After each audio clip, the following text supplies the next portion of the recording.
ओम शांति। सतयुग से त्रेता, त्रेता से द्वापर, द्वापर से कलयुग। लेकिन अब ये एक काल चक्र समाप्त होने का समय आया है। कलयुग अपने अति में पहुंच गया है, जहां स्वास्तिका का हाथ भी ऊपर उठ गया, अर्थात हर प्रकार की अति हो गई। लेकिन ऐसे अति के समय में जब लोगों से कहते हैं कि अब अति हो गई, अब धीरे धीरे समय परिवर्तन होने वाला है, तो लोग कहते हैं अरे कलयुग को तो अभी लाखों साल पड़े हैं, अभी तो 40,000 साल बीते हैं, 4,32,000 साल पड़े हैं, अभी तो कलयुग बच्चा है। लेकिन सोचने की बात है कि अगर बचपन की अवस्था में ही ऐसे अत्याचार, पापाचार, दुराचार होता हो तो वृद्ध काल में तो क्या होगा। इसलिए अब बहुत गई थोड़ी रही, थोड़ी की भी थोड़ी आकर के बची है। अब ज्यादा समय नहीं है, अब कलयुग बच्चा नहीं है, थोड़ा सा बचा है। इसीलिए गरुड़ पुराण में जो कलयुग के अंतिम लक्षण बताए गए हैं वो तो सारे इस समय प्रैक्टिकल में हम देख रहे हैं। साथ ही साथ बहुत सुंदर कवि प्रदीप जी ने वो गीत गाया है कि श्री रामचंद्र कह गए सिया से, ऐसा कलयुग आएगा जहां क्या नहीं होगा। और एक एक बात को बहुत स्पष्ट रीति से वर्णन किया हुआ है कि कलयुग के ये लक्षण क्या है। और भी एक गीत याद आता है कवि प्रदीप जी का कि देख तेरे संसार की हालत क्या हो गई भगवान, कितना बदल गया इंसान। और सचमुच मनुष्य कितना बदल चुका है। और ये तीव्र परिवर्तन करीबन 100 साल के अंदर देखने को मिल रहा है। इसीलिए अब यह समय संधिकाल का है, जो कलयुग अंत और सतयुग की आदि का संधिकाल का समय, जिसको कहा जाता है पुरुषोत्तम कल्याणकारी संगम युग। संगम जहां हो रहा है दो युगों का, और जिस संगम के समय पर ही नर उत्तम पुरुष उत्तम पुरुष बनता है, इसलिए उसको पुरुषोत्तम कल्याणकारी, जहां हर आत्मा का कल्याण होने लगता है और हर आत्मा या मुक्ति या जीवन मुक्ति की स्टेज को प्राप्त करती है। और इस तरह से पूरा युग परिवर्तन होने का समय आ गया है। समय संकेत दे रहा है, परिवर्तन के संकेत हमें दिखाई देते हैं। कौन से समय के संकेत हमें देखने को मिलता है? सबसे पहला संकेत हमें देखने को ये मिलता है कि जिस तरह से आज प्राकृतिक असंतुलन की स्थिति आ रही है, जिस तरह से दुनिया में ऐसी ऐसी बीमारियां आ रही है जिसका कोई इलाज नहीं है, तो दूसरे शब्द में अगर हम कहें तो ये रावण राज्य ही तो है। रावण राज्य क्यों कहते हैं? भारत में भी एक साधारण मनुष्य तन का आधार लेकर के वो दिव्य ज्ञान के माध्यम से अधर्म का नाश और सत धर्म की पुनः स्थापना कर रहे हैं। क्योंकि रावण के लिए दिखाया गया कि ऊंची जाति का था, ब्राह्मण था, कोई असुर नहीं था। दूसरा कहा जाता है कि रावण जैसा विद्वान कोई नहीं था। रावण 10 इंसानों जितनी बुद्धि उसके पास थी। तीसरा, रावण जैसी कोई भक्ति नहीं करता था, बहुत बड़ा भक्त था, शिव भक्त था। रावण जैसी शक्ति किसी के पास नहीं थी। ब्रह्मास्त्र, सारे दिव्य अस्त्र उसको प्राप्त थे, और रावण जैसा धनवान भी कोई नहीं था। पूरी लंका सोने की लंका थी। तो अर्थ, बल, बुद्धि और भक्ति सब कुछ रावण के पास था। चारों ही चीजें रावण के पास थी। तो आज का मनुष्य भी अगर देखा जाए, उसके पास भी ये चारों चीजें हैं। सभी प्राणियों में उत्तम प्राणी मनुष्य है, ऊंची जाति का है। मनुष्य जैसा विद्वान कोई नहीं, बुद्धि है उसके पास। तभी तो आज विज्ञान इतनी चरम सीमा पर पहुंच गया कि रावण की तरह आकाश में उड़ रहा है, समुद्र के नीचे तल से जा रहा है, चाहे सबमरीन द्वारा या हवाई जहाजों के द्वारा। रावण जैसा शक्तिशाली था, ऐसे मनुष्य भी शक्तिशाली है। मनुष्य के पास भी मिसाइल पावर है, और वो मिसाइलों के नाम तो दिव्य अस्त्रों के नाम है। ब्रह्मास्त्र, वायु अस्त्र, अग्नि अस्त्र, पृथ्वी अस्त्र, यही सारे नाम है। और मनुष्य के पास भी अथाह धन संपत्ति है।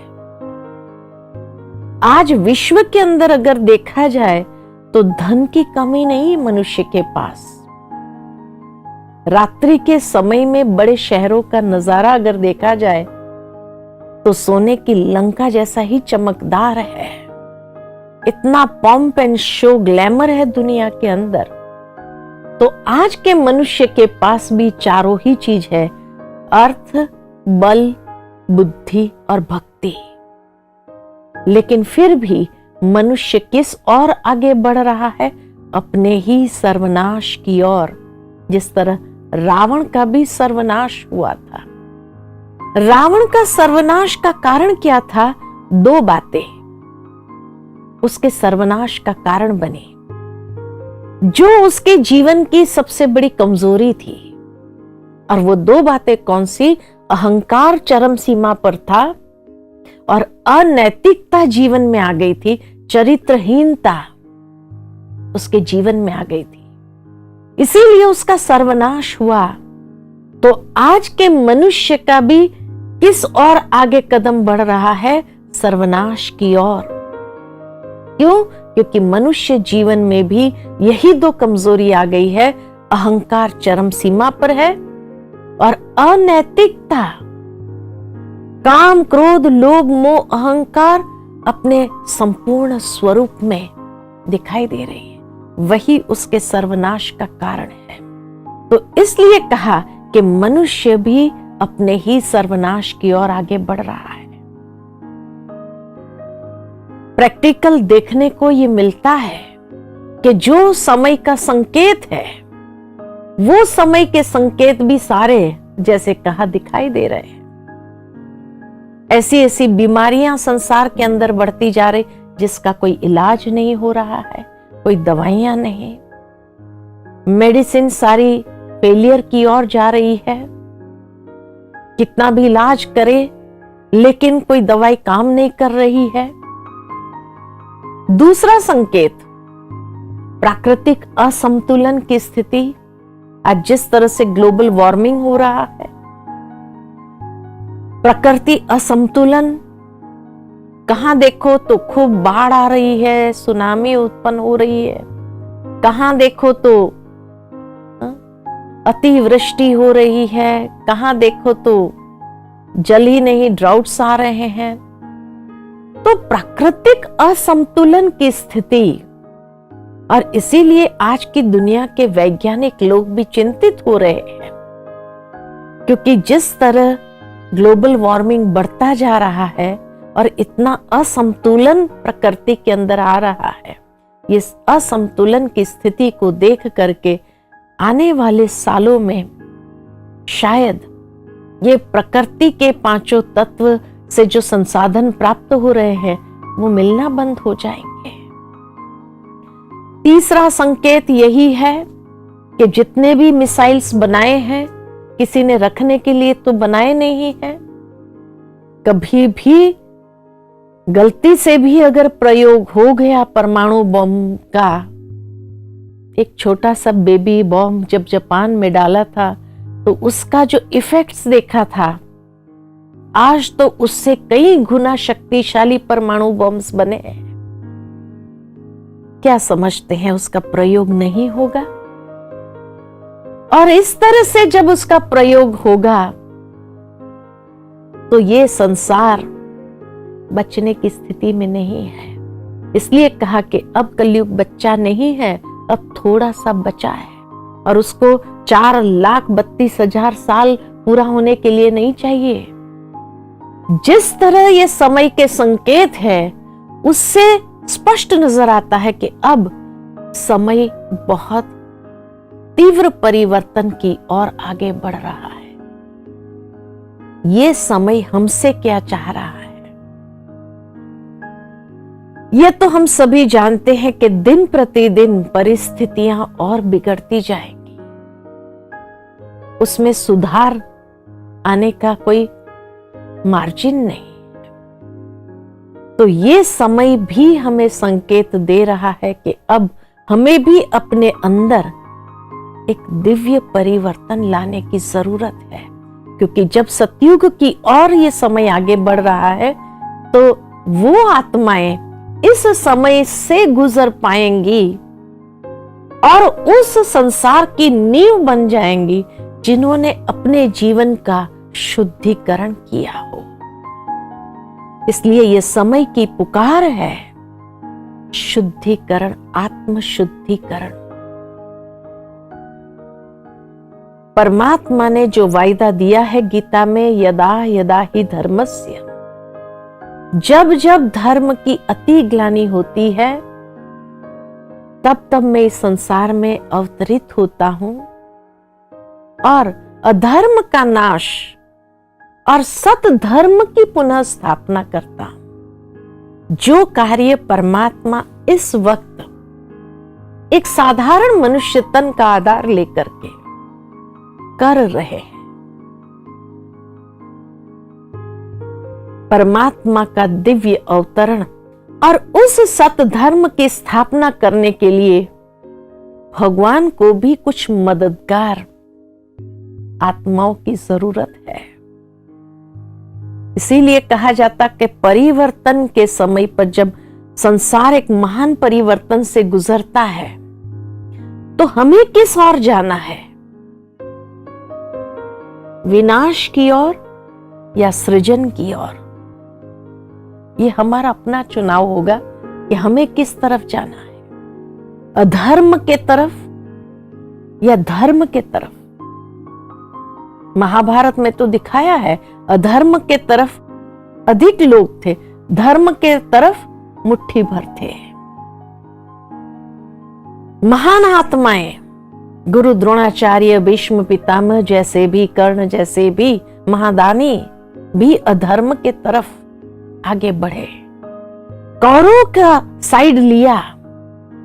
और इसीलिए परमात्मा हमें ये कहते हैं कि अब आपको चुनाव करना है कि आपको किस ओर जाना है। पांडव के तरफ, पांडव यानी जिसकी ईश्वर के साथ प्रीत बुद्धि है, थोड़े होंगे, गिनती के होंगे, लेकिन वही आत्माएं नए संसार के सृजन के लिए ईश्वर के साथ निमित्त बनती है और उस दुनिया में जाने के लिए ईश्वर के वो आशीर्वाद को प्राप्त करती है।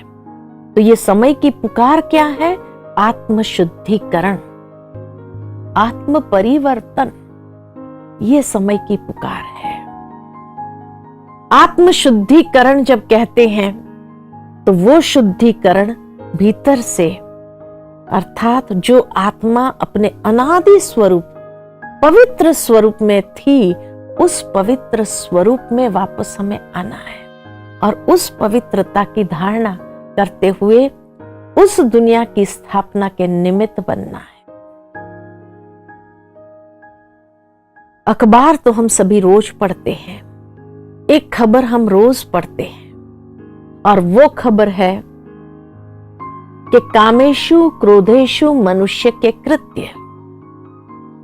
आपका विवेक क्या कहता है? दिन प्रतिदिन ये कृत्य बढ़ेंगे या कम होंगे?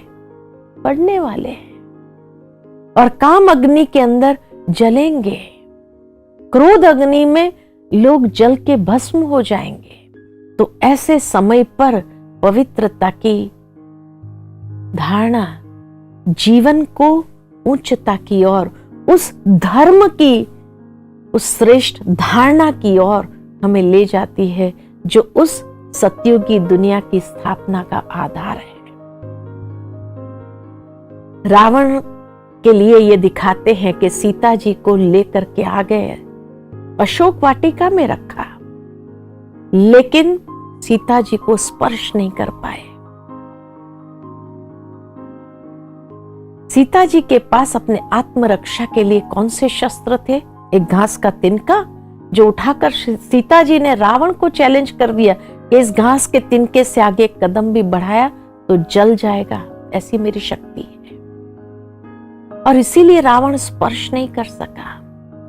तो आज की दुनिया के अंदर ये जो खबर बढ़ती जा रही है कामेशु क्रोधेशु मनुष्य के कृत्य की, ऐसे समय में आत्मरक्षा का साधन हमारी अपनी पवित्रता की शक्ति होगी, सतीत्व होगा। कई बार कई लोग हमें प्रश्न पूछते कि ऐसे समय में भगवान बचाते क्यों नहीं है? भगवान बचाना चाहता है तभी तो कहते हैं कि हे आत्मन, आत्मशुद्धिकरण करो, पवित्र बनो, योगी बनो। लेकिन जब ये पवित्रता की बात सुनते हैं तो लोग क्या कहते हैं? दुनिया कैसे चलेगी? अरे दुनिया का चलाने का ठेका हमने नहीं लिया है, ईश्वर को मालूम है कि दुनिया कैसे चलानी। बस उसकी जो श्रीमत है उस श्रीमत का हम पालन करें और जीवन को शुद्ध बनाएं। सीता जी की वो पात्रता थी, सतीत्व था। इसीलिए आने वाले समय में परमात्मा परम पवित्र है, परम पवित्र की मदद जब मिलेगी तो उसकी पात्रता तो चाहिए।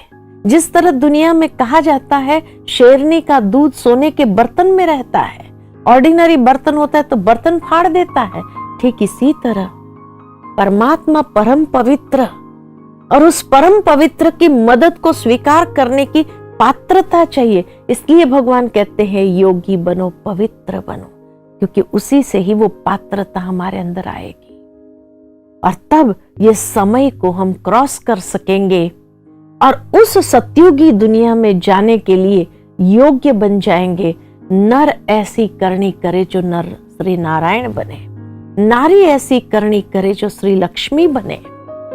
अर्थात यही समय है हमें अपने कर्मों को श्रेष्ठ करना है, परमात्मा के साथ प्रीत बुद्धि बनना है और आत्मशुद्धिकरण करते हुए योगी पवित्र बनना है। तो उस दुनिया में चलने के लिए योग्य हो जाएंगे, पात्र बन जाएंगे और तब उस दुनिया के अंदर बहुत सुंदर संसार में हम निवास कर सकेंगे। इस परिवर्तन के समय में जब समय तीव्र गति से परिवर्तन हो रहा है तो समय की पुकार है योगी बनो, पवित्र बनो, आत्मशुद्धिकरण करो। तो इसीलिए आइए इस आत्मशुद्धिकरण करते हुए हम अपने जीवन को उस सतयुगी दुनिया के लिए योग्य बनाएं। तो इस तरह से ये काल चक्र घूमते हुए अब संपूर्ण समाप्त होने की कगार पर है। ये था समय का महत्व और संसार की स्थिति को देखते हुए। ओम शांति।